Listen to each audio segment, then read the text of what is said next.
हाँ भाई, क्या हाल चाल मेरे सभी शेरनियों। बहुत बहुत स्वागत है आप सभी का शिखर बैच में। बच्चों, आज आपकी 10वीं क्लास है, यानी कि लेक्चर नंबर 10 है। इसके पहले हमने 9 क्लास लिया है, यानी कि 9 क्लास हुई है। अगर आप उसको नहीं देखे हैं तो प्लीज़ डिस्क्रिप्शन में लिंक दिया है, उसको देख लेंगे।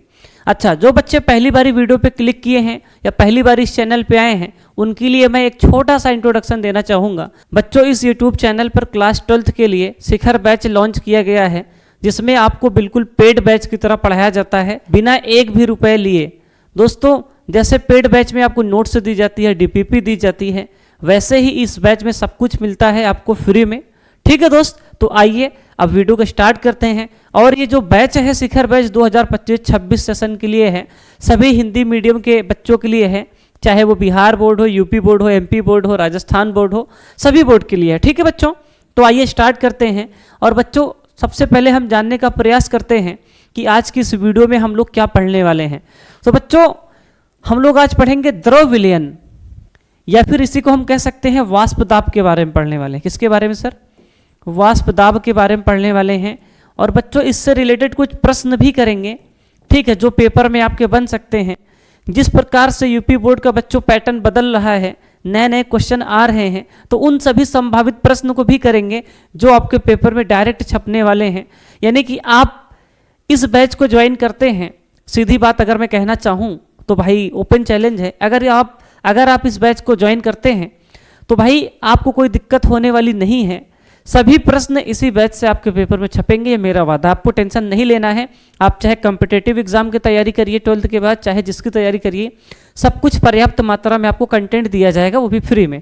तो आइए फिर आगे बढ़ते हैं और थोड़ा सा वीडियो में आगे बढ़ने से पहले रिवाइज करते हैं कि पिछली क्लास में हमने क्या पढ़ा था। प्यारे बच्चे, पिछली क्लास में हम लोगों ने बहुत अच्छे से क्या पढ़ा था, आप लोग कमेंट करिएगा।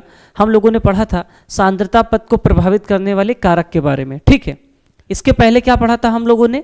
इसके पहले हम लोगों ने पढ़ा था सांद्रता पद के बारे में। ठीक है, तो आप उन टॉपिक्स को क्या करते रहिए, रिवाइज करते रहिए घर पे।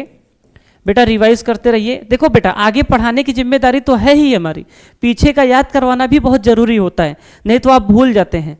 केमिस्ट्री बड़ी बेवफा होती है, सुबह शाम पढ़ोगे फिर दिन में सफ़ा हो जाएगी, समझ रहे हो कि नहीं? तो इसलिए डेली पढ़ते रहो, रिवाइज करते रहो। तो जो कुछ भी पढ़ाया गया उसको पढ़ते रहिए, नोट्स को रिवाइज करते रहिए, नोट्स प्रॉपर बनाइए सभी लोग। वैसे तो आपको नोट्स दी जाती है, लेकिन आप लोग अपने से भी लिख लिख के बनाते रहिए।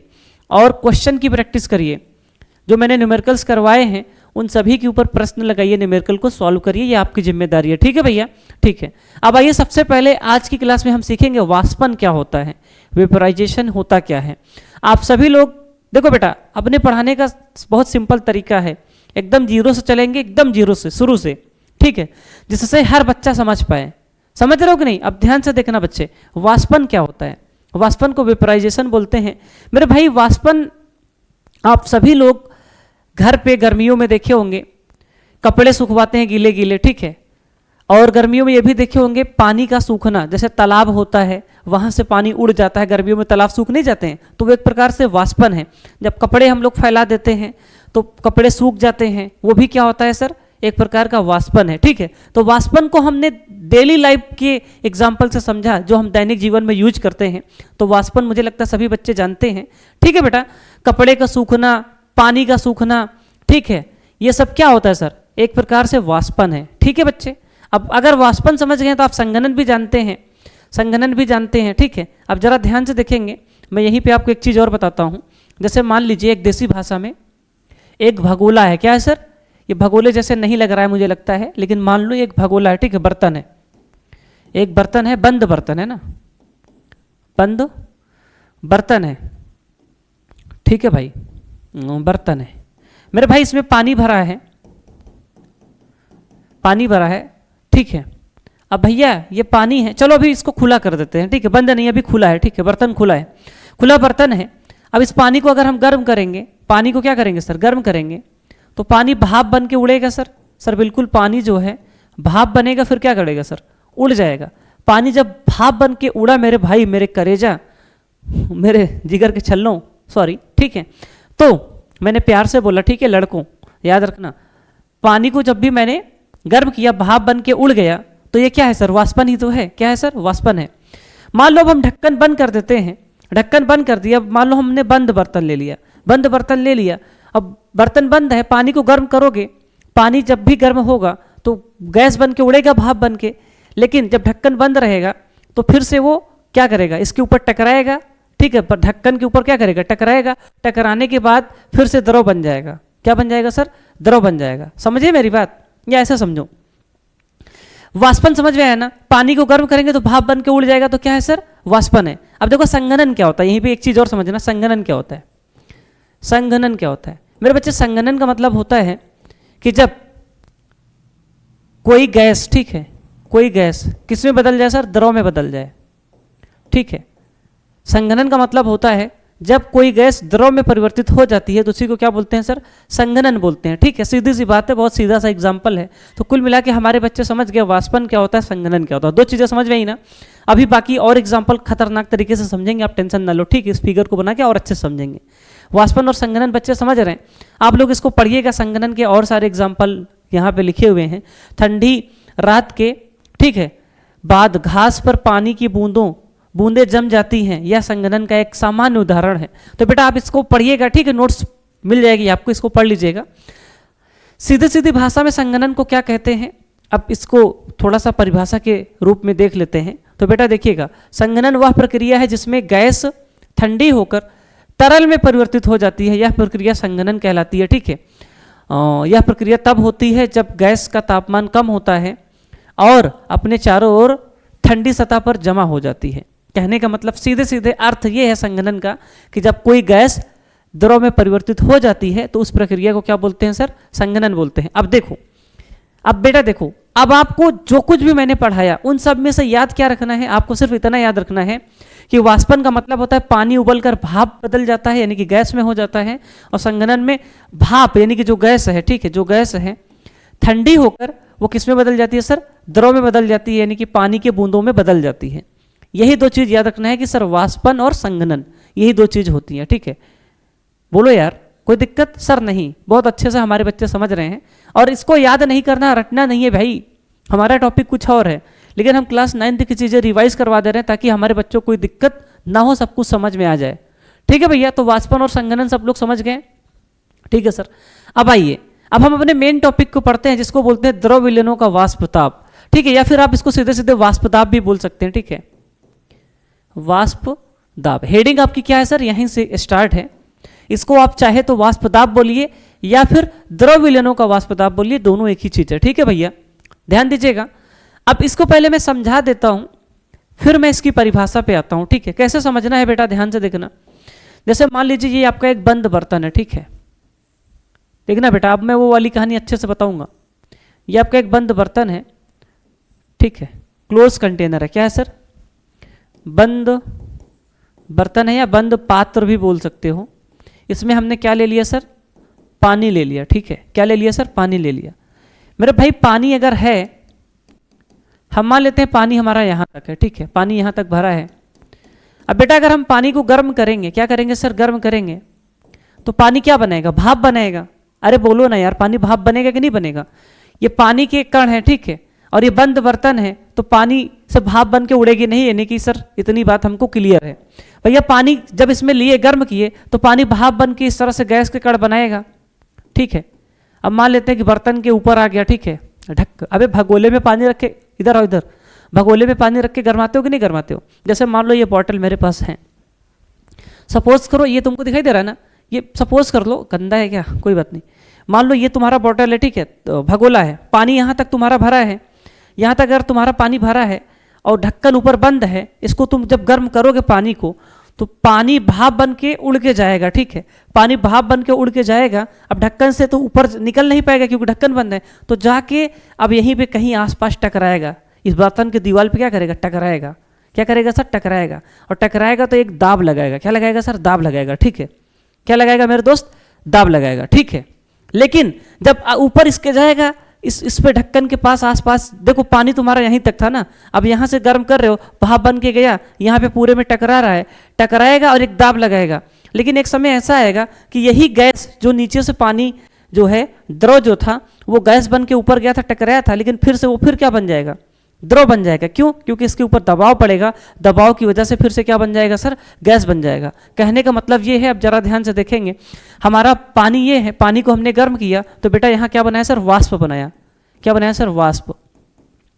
वाष्प को ही हम क्या बोलते हैं सर? भाप बोलते हैं। ठीक है, भाप बनाया। अब भाप बनने के बाद बर्तन की दीवार पे इधर टकराएगा, इधर टकराएगा, इधर टकराएगा, चारों तरफ क्या करेगा? एक प्रेशर लगाएगा, एक दाब लगाएगा। क्या लगाएगा सर? एक दाब लगाएगा। ठीक है, बोलो ना यार। लेकिन फिर से क्या होगा? आपने सामान, इसका बहुत कॉमन एग्जांपल देखिए, जब भगोले में पानी को गर्म करते हैं ढक्कन लगा के, तो क्या पानी उछल के ढक्कन पे लग जाता है? नहीं, पहले पानी गैस बनता है, गैस बन के जाके उस ढक्कन पे टकराता है, टकराने के बाद वही गैस फिर से पानी बन जाता है, वही गैस फिर से क्या हो जाता है? पानी बन जाता है। कहने का मतलब ये है कि सर पहले क्या होता है?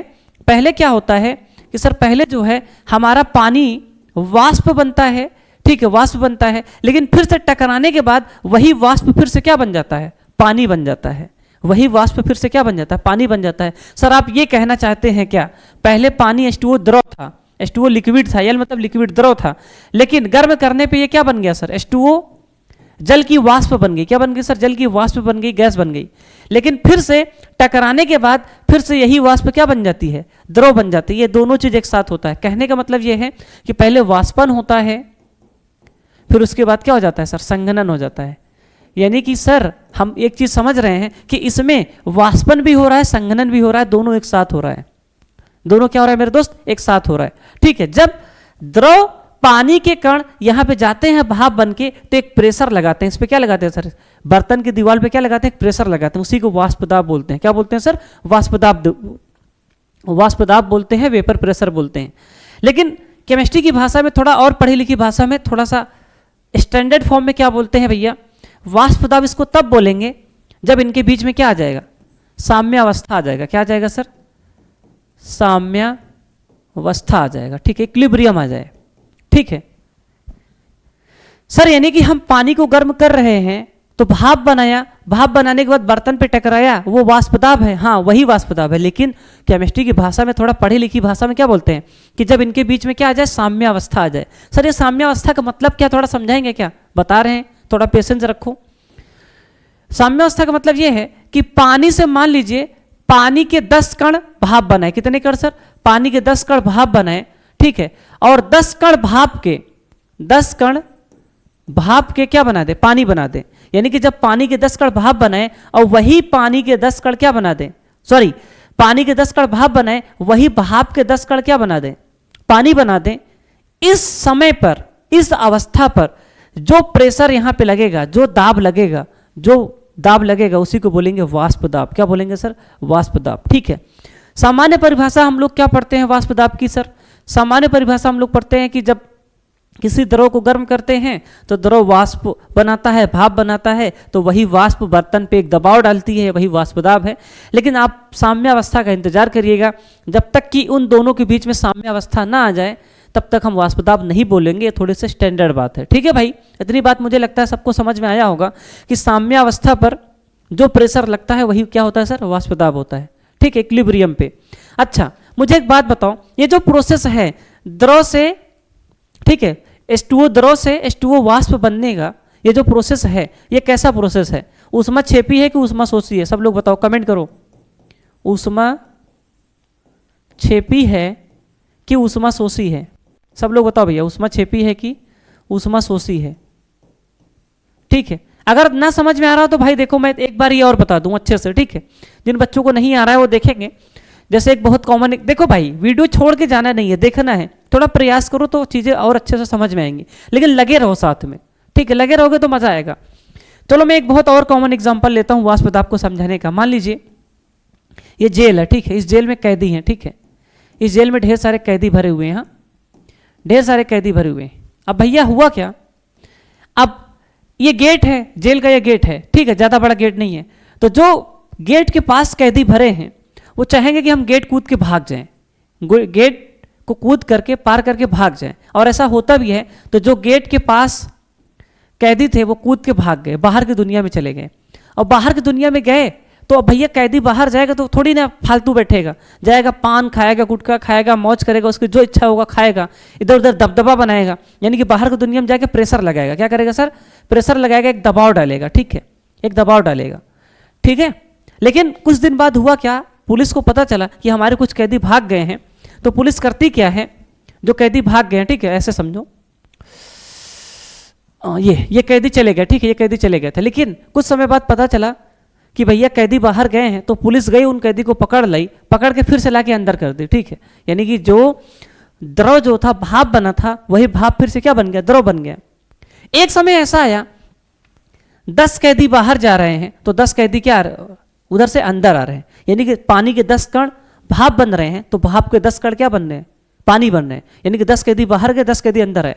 तो इस समय पर यहां पर बाहर की दुनिया में जो दाब लगा, उसी दाब को क्या बोलेंगे सर, वाष्प दाब बोलेंगे। क्या बोलेंगे सर? वाष्प दाब बोलेंगे। यानी कि इसी अवस्था को क्या बोलेंगे, साम्य अवस्था भी बोलेंगे। क्या बोलेंगे सर? साम्य अवस्था। साम्य अवस्था का मतलब क्या है सर, कि जेल से कैदी बाहर जा रहे हैं, जितने मान लो 10 कैदी बाहर जा रहे हैं तो 10 कैदी अंदर आ रहे हैं, एक साथ जाने की दर और आने की दर समान है, जितने बाहर जा रहे हैं उतने अंदर आ रहे हैं, तो इस चीज को साम्य अवस्था बोलते हैं, ठीक है। क्या बोलते हैं सर? साम्य अवस्था। इस अवस्था को साम्य अवस्था बोलेंगे। और साम्य अवस्था पे जो दाब लगता है उसी को क्या बोलते हैं सर? वाष्प दाब बोलते हैं। अब इतनी बात मुझे लगता है कि सारे बच्चे समझ गए होंगे। मेरे भाई आप लोग दिल से कमेंट करके बताना क्या समझ में आ रहा है कि नहीं, ठीक है। नहीं आएगा तो मैं फिर से इसके ऊपर वीडियो बना दूंगा, ठीक है। अब बेटा देखो, ये जो हमारा प्रोसेस है, ठीक है, द्रव से वाष्प बनने की दर जो है, भाई बताना ये ऊष्माक्षेपी है कि ऊष्माशोषी है, कमेंट करना, ऊष्माक्षेपी है कि ऊष्माशोषी।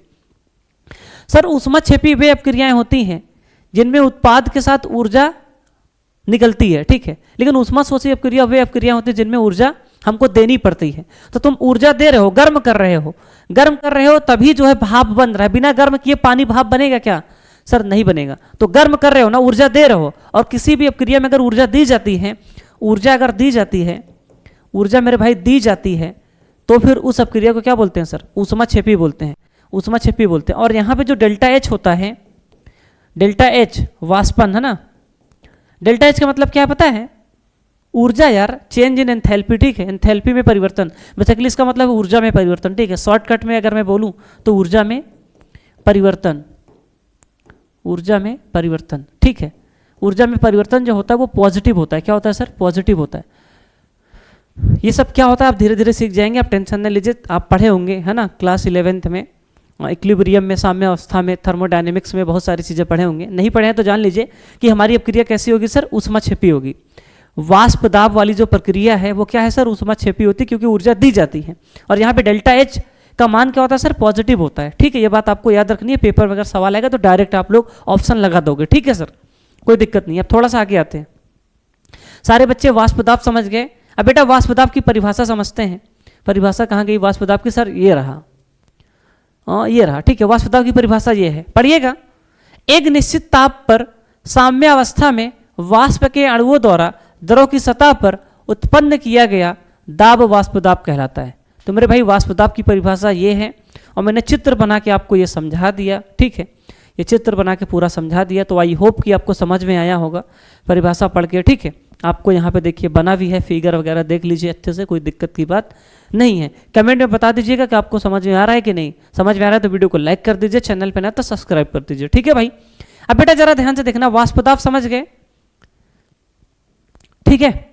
अब हम लोग पढ़ेंगे वाष्प दाब को प्रभावित करने वाले कारक, यानी कि जो हमारा वाष्प दाब होता है किसके ऊपर निर्भर करता है। तो बच्चे वाष्प दाब दो ही चीज़ों के ऊपर निर्भर करता है।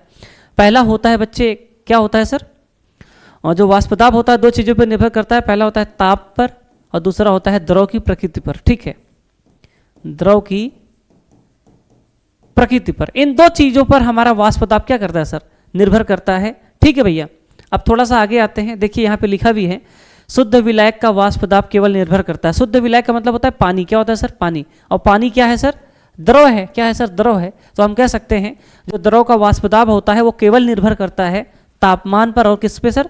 द्रव की प्रकृति पर, ठीक है भाई, ठीक है सर। लेकिन एक चीज आप लोग विशेष ध्यान दीजिएगा, जो आपका वाष्प दाब होता है शुद्ध विलायक यानी कि द्रव है ना, द्रव का जो वाष्प दाब होता है वो डायरेक्टली प्रोपोर्शनल होता है किसके पता है? या वो बराबर होता है, ठीक है, डायरेक्टली प्रोपोर्शनल नहीं, वो बराबर होता है साम्यावस्था स्थिरांक के, क्यों के, फिर से सुनो, हेलो हेलो मेरी बात सुनो। जो आपका वाष्प दाब होता है किसी भी द्रव का जो शुद्ध होता है, ठीक है, शुद्ध विलायक या शुद्ध द्रव का जो वाष्प दाब होता है बच्चे, शुद्ध विलायक या शुद्ध द्रव का जो वाष्प दाब होता है वो KAQ के बराबर होता है। सर ये KAQ क्या होता है? सर KAQ का मतलब होता है साम्यावस्था स्थिरांक। क्या होता है? साम्यावस्था स्थिरांक, ठीक है, साम्यावस्था स्थिरांक के बराबर होता है। यानी कि जो साम्यावस्था स्थिरांक होगा वही आपका क्या होगा सर? वाष्प दाब होगा। सर ये साम्यावस्था स्थिरांक क्या होता है? आपने पढ़ा होगा, नहीं पढ़े हैं तो जान लीजिए। साम्यावस्था स्थिरांक बराबर या साम्यावस्था, ठीक है, स्थिरांक बराबर क्या होता है सर? उत्पाद की सांद्रता, उत्पाद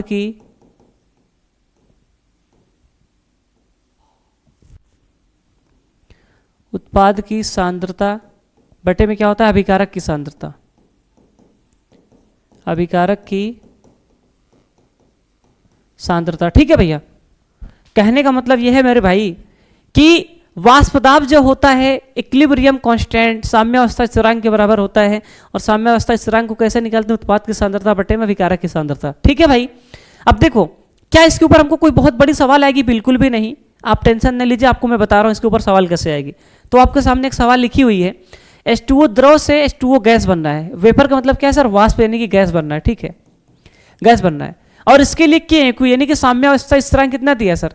साम्यावस्था स्थिरांक 1.2 × 10⁻² ATM दिया है। ATM मतलब सर यूनिट होती है, ठीक है, किसकी सर? दाब की, प्रेशर की। तो K इक्विलिब्रियम यानी कि साम्यावस्था स्थिरांक कितना दिया है? तो पूछा है साम्यावस्था पर द्रव का वाष्प दाब ज्ञात कीजिए। तो बेटा आपको पता है जो द्रव का वाष्प दाब होता है, द्रव का वाष्प दाब बराबर क्या होता है बच्चे? KAQ। KAQ मतलब सब साम्यावस्था स्थिरांक। तो जितना साम्यावस्था स्थिरांक होगा उतना ही क्या होगा सर? हमारा वाष्प दाब होगा। तो वाष्प दाब पूछा है सर, हमसे क्या पूछा है? वाष्प दाब पूछा है। तो अब निकाल लेते हैं। KAQ कितना दिया सर? KAQ दिया 1.2 × 10⁻² ATM। तो हमारा वाष्प दाब कितना हो जाएगा सर? वही हो जाएगा जो ये है ना, ये इसी के बराबर होगा हमारा वाष्प दाब, क्योंकि हमने लिखा है यहाँ पे, ये लिखा है कि विलायक का या द्रव का वाष्प दाब जो होता है KAQ के बराबर होता है। तो जो KAQ का मान दिया रहेगा वही यही हो जाएगा, ठीक है। अगर बोर्ड एग्जाम में इस तरह के सवाल बन गई तो तुम लगा लोगे, हालांकि बनेगी नहीं, लेकिन लेवल अपना हाई रख के चलना है, ठीक है। हमको एडवांस लेवल ही पढ़ना है, लो लेवल तो ऑटोमेटिक कर लोगे, ठीक है, टेंशन ना लो। और चलो थोड़ा सा आगे आते हैं। एक सवाल और आपके सामने लिखा है, एक बंद पात्र में 290 केल्विन ताप पर जल का वाष्प दाब 750 ATM है। यदि पात्र का आयतन 3 गुना कर दिया जाए तो 290 केल्विन ताप पर इसका वाष्प दाब क्या होगा? मेरे भाई आप सब लोग जानते हो ना, जो द्रव का वाष्प दाब होता है, जो वाष्प दाब होता है वो मात्र 2 चीज़ों पर निर्भर करता है, एक तापमान पर और एक द्रव की प्रकृति पर। अब देखो क्या तापमान इसमें समान है? एक बंद पात्र में 290 केल्विन ताप पर जल का वाष्प दाब 750 ATM है, ठीक है, 750 ATM है। तो मेरे भाई पूछा यदि पात्र का आयतन 3 गुना कर दिया जाए। अबे आयतन से क्या मतलब है? आयतन से क्या मतलब है भाई? वाष्प दाब 2 चीजों पर निर्भर करता है, टेम्परेचर पर, द्रव की प्रकृति पर। आयतन बढ़ाओ घटाओ हमसे कोई मतलब नहीं है, तो टेम्परेचर भी उतना सेम है। तो भैया हमारा वाष्प दाब कितना होगा सर? हमारा वाष्प दाब इतना ही होगा, 750 ATM ही होगा, परिवर्तित नहीं होगा। क्यों? क्योंकि सर हमको पता है हमारा जो वाष्प दाब को प्रभावित करने वाले कारक होते हैं, तापमान होता है और द्रव की प्रकृति है, ठीक है, 2 ही चीज़ों पर निर्भर करता है। इसलिए टेम्परेचर तो इसमें चेंज हुआ नहीं है, इसलिए हमारा जो प्रेशर होगा, वाष्प दाब होगा, वो 750 ATM ही होगा। कितना होगा सर? 750 ATM ही होगा। मुझे लगता है कि सारे बच्चे इसको समझ पाए होंगे। थोड़ा सा और आगे आते हैं और चीज़ों को समझने का प्रयास करते हैं। मेरे भाई अगला लिखा है वाष्प दाब पर ताप का प्रभाव। मैंने आपको क्या बोला कि जो हमारा वाष्प दाब होता है 2 चीज़ों पर निर्भर करता है, ताप पर और द्रव की प्रकृति पर। तो आपके मन में सवाल आएगा, सर अगर वाष्प दाब को तापमान प्रभावित करता है तो कैसे करता है, किस प्रकार से करता है? तो बेटा देखो, जो शुद्ध विलायक का यानी कि या द्रव का जो वाष्प दाब होता है वो डायरेक्टली प्रोपोर्शनल होता है, समानुपाती होता है तापमान के। यानी कि अगर हम तापमान बढ़ाएंगे तो हमारा वाष्प दाब भी क्या करेगा? बढ़ेगा। अगर हम टेम्परेचर बढ़ाएंगे तो वाष्प दाब बढ़ेगा, टेम्परेचर घटाएंगे तो वाष्प दाब घटेगा। इतनी बात क्लियर है, ठीक है। लेकिन इस वाली बात को हम कब प्रयोग में लाएंगे, कब इस वाली बात को हम सोचेंगे, जब तुलना समान द्रव का दो अलग अलग तापमान पर किया जाए। जब तुलना समान द्रव का अलग अलग टेम्परेचर पे किया जाए, ठीक है, दो अलग अलग टेम्परेचर पर किया जाए। कैसे, अब देखना, सवाल आपके सामने है। T1 केल्विन पर, मतलब कोई टेम्परेचर है T1, ठीक है, केल्विन मतलब मात्रक, T1 केल्विन पर A का वाष्प दाब, कोई पदार्थ A है, A का वाष्प दाब P1 एटीएम है। कितना है सर? P1 एटीएम है। सेम टेम्परेचर बदल गया, दो अलग अलग टेम्परेचर, ठीक है, T2 केल्विन पर, लेकिन द्रव वही है, A है, पदार्थ एक ही है ना, A दोनों में, A का वाष्प दाब P2 एटीएम है। तो मैंने यही तो बोला था कि जब तुलना दो समान द्रव का, समान द्रव मतलब दोनों में A है, लेकिन दो अलग अलग टेम्परेचर, बेटा दो अलग अलग टेम्परेचर ही तो T1 और T2, और दोनों के वाष्प दाब दिए हैं P1 और P2, ठीक है। यदि T2 बड़ा हो, क्या कह रहा है सर, T2 बड़ा हो T1 से, तो सही विकल्प चुनिए, तो सही विकल्प चुनिए। तो बेटा हमने क्या पढ़ा है अभी, तापमान ज्यादा तो वाष्प दाब ज्यादा। तो बेटा हमारा दोनों द्रव सेम है, टेम्परेचर कम ज्यादा दिया है, तो जिसका टेम्परेचर ज्यादा है उसका प्रेशर ज्यादा। टेम्परेचर किसका ज्यादा, T2 का, तो T2 का प्रेशर भी क्या होगा, ज्यादा होगा। तो P2 बड़ा होना चाहिए, तो किस में P2 बड़ा है, तो सर P2 B वाले में बड़ा है, तो P2 इसमें बड़ा है, तो यही सही आंसर हो जाएगा। ठीक है भाई, मुझे लगता है कि सारे बच्चे समझ रहे हैं।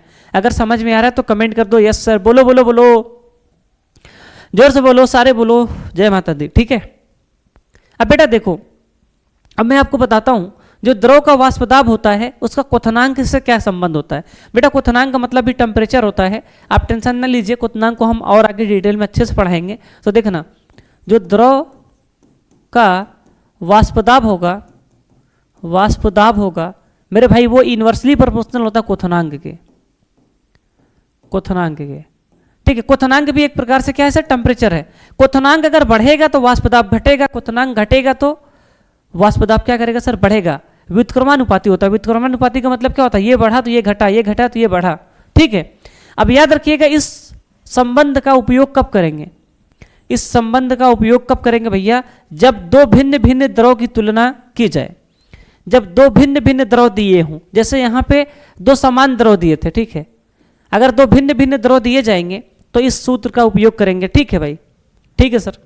जैसे आपके सामने एक सवाल लिखा है, आप लोग पढ़िएगा, ठीक है। क्या लिखा है सर, 120 केल्विन ताप पर द्रव A का वाष्प दाब P1 एटीएम है तथा 200 केल्विन ताप पर द्रव B का, देखो बेटा देखो, A और B अलग अलग हो गए, वाष्प दाब P2 एटीएम है, तो सही विकल्प चुनिए बेटा।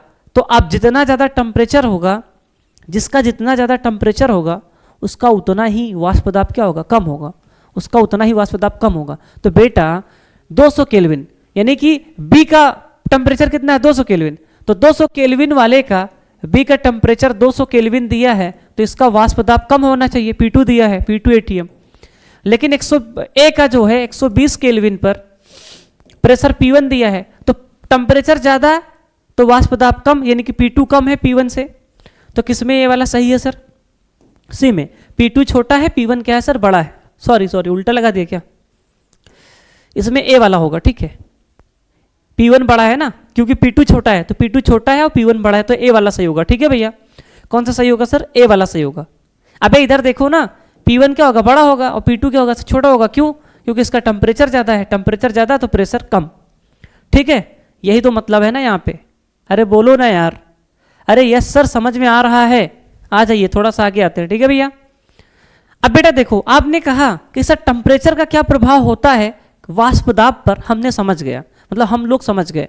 अब आप बताइए द्रव की प्रकृति पर क्या प्रभाव पड़ता है, यानी कि हम कैसे जानेंगे कि द्रव की प्रकृति से क्या प्रभाव होता है वाष्प दाब पर। तो बेटा देखो, आपके सामने तीन चीजें हैं, एक में है पानी और एक में है एल्कोहल, ठीक है, एल्कोहल मतलब दारू, ठीक है, और एक में है तेल। तीन चीजें हैं। अब बताओ तीनों में वाष्प दाब ज्यादा किसका होगा, कौन बच्चा बताएगा, बोलना तो किसका, इन तीनों में वाष्प दाब ज्यादा होगा, कमेंट कर दो, ठीक है। तो बेटा इन तीनों में वाष्प दाब जो ज्यादा होगा, आप सब लोग पानी कह रहे होंगे, लेकिन गलत है। सबसे ज्यादा वाष्प दाब होगा एल्कोहल का। किसका होगा सर, एल्कोहल का, ठीक है, फिर पानी का, फिर तेल का, पानी का फिर तेल का, ठीक है। अब आप कहेंगे सर ऐसा क्यों, ऐसा क्या खास बात है इसमें, तो मैं आपको बताता हूँ। मेरे भाई जो द्रव की प्रकृति होती है ना, अब समझना, इस पे वाष्प दाब का जो प्रभाव होता है, अगर आकर्षण बल ज़्यादा है किसी द्रव का, अगर किसी द्रव का आकर्षण बल ज़्यादा है तो वाष्प दाब कम होगा। आकर्षण बल ज़्यादा है तो वाष्प दाब क्या होगा सर, कम होगा।